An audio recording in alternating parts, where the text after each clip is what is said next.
In this video, we are going to discuss example 7.1.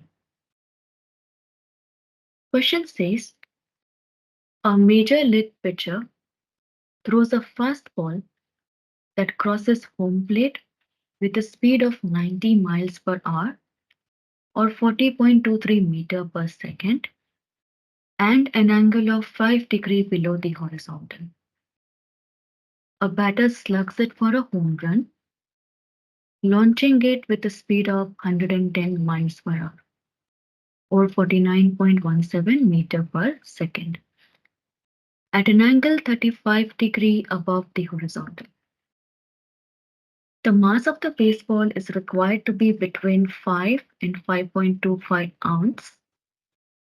Let's say that the mass of the ball hit here is 5.10 ounce or 0.145 kilogram.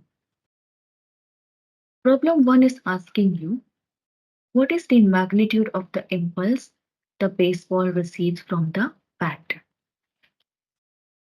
Let us first sketch the velocity vectors of the baseball. I will draw my axis here. This is my x-axis, y-axis. Let us assume that the bat is at the origin. Initially, the ball comes at the bat from the right and is hitting the bat 5 degrees below the horizontal. So if I have to sketch my initial velocity, I have to come from the right to the bat. And from here, I must draw a vector 5 degrees below the horizontal, like this. So this is my initial vector Vi, and it is 5 degrees below the horizontal. The batter hits the ball and launches it 35 degrees above the horizontal.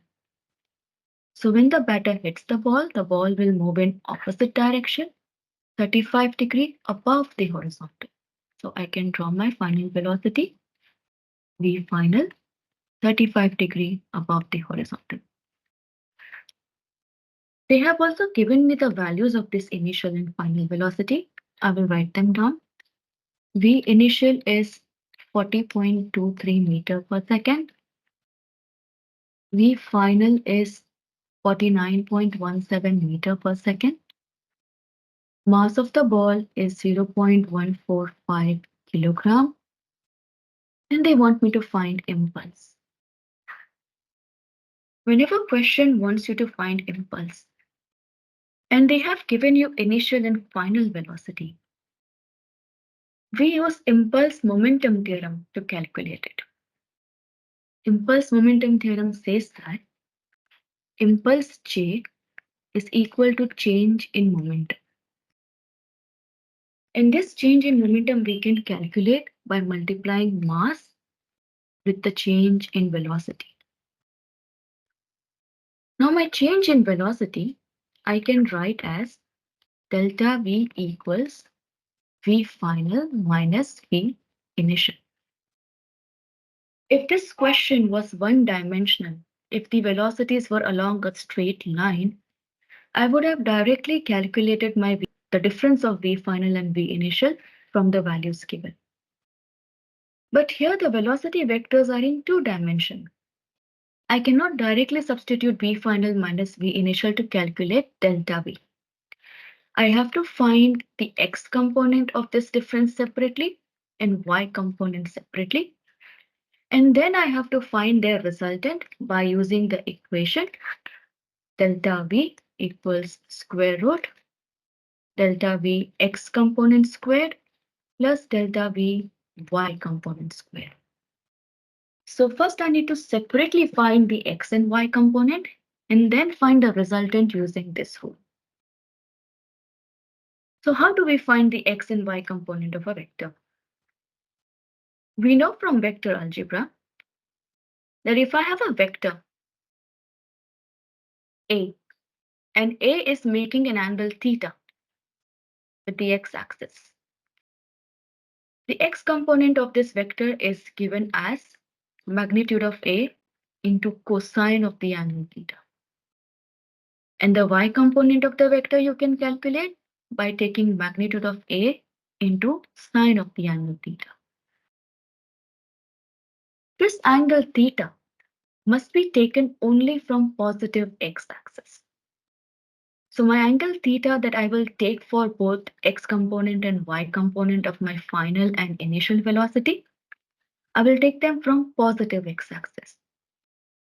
So let's find out what are the angle thetas and then we can proceed to solve our question. Let's start with the final velocity. V final is starting from positive x. The angle theta of V final is from positive x-axis. So I can just write V theta final equals 35 degree. Initial velocity, on the other hand, this angle 5 degree is not from positive x-axis. It is from negative x-axis. I need to find what is this angle from positive x. So from starting from here till this point, I need to find what is this angle. Now we know this is 0, 90, and this is 180. And my velocity V initial is 5 degree below 180. So I can find theta initial as 180 plus 5, which will be 185 degree. So by using this method, I got theta initial as 185 degree and theta final as 35 degree. If you want to learn how to find components of a vector or how to find angle from positive x-axis from a vector, you can check out my other videos on vector analysis. Now let's begin with finding x component of delta V and y component of delta V. We know that delta Vx can be written as V final x minus V initial x. V final x I can find by multiplying final velocity with cosine of the final angle theta. V initial x I can calculate by multiplying initial velocity again with cosine of initial angle theta. Substitute their value. V final is 49.17. Cosine theta final is 35. V initial is 40.23. Cosine of theta 185. And when you solve this, you get delta Vx equal to 80.35 meter per second.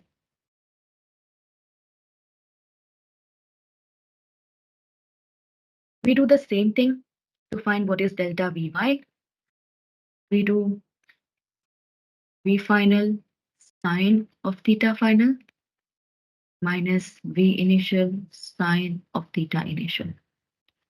And then when you substitute 49.17 sine 35 minus 40.23 sine 185. And when you solve this, you get change along the y-axis for velocity to be 31.71 meter per second. Once I calculated my delta Vx and delta Vy, now I can substitute them here in the expression for J.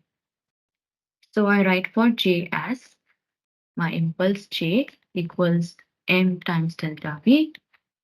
This delta V will be the resultant of delta Vx and delta Vy. And how do we calculate resultant? We calculate this resultant by using Pythagorean theorem. So we write square root delta Vx squared plus delta Vy squared. Mass of the baseball is 0.145 kilogram. Square root delta Vx squared we found here as 80.35 squared plus delta Vy we found as 31.71 squared. And then solve this to get the impulse as 12.5 kg meter per second.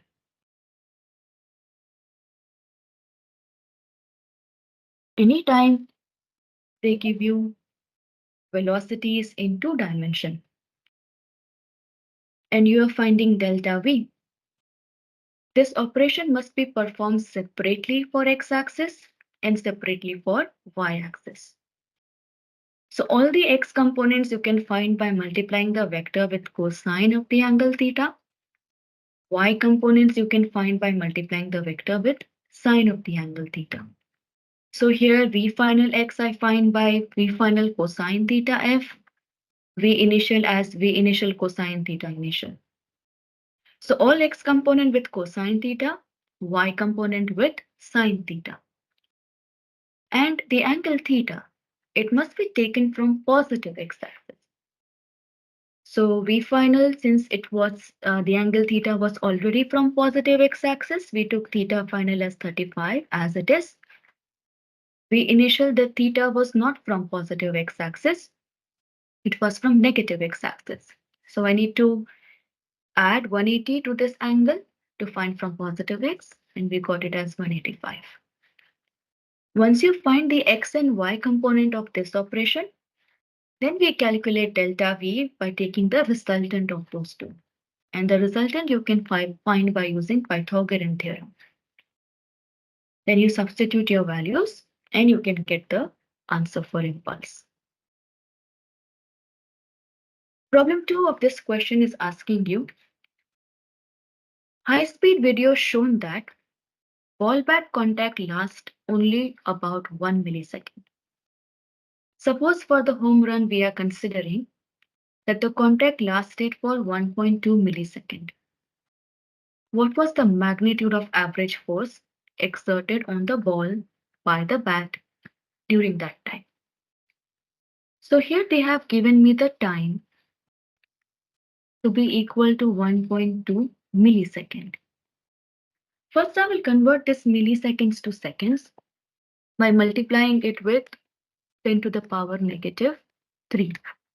The prefix milli has a multiplier of 10 to the power negative 3 seconds. I need to find the magnitude of force acting on the ball. We know that impulse J, by definition of impulse J is F into delta T. I can calculate my F by dividing J with delta T. So my force F will be impulse over delta T. From problem 1, we already found that our impulse was 12.5 kg meter per second. So let's substitute that here. J will be 12.5 divided by delta T, which is 1.2 times 10 to the power negative 3. And that gives you the force as 10400 Newton, which you can also write as 10.4 kilonewton.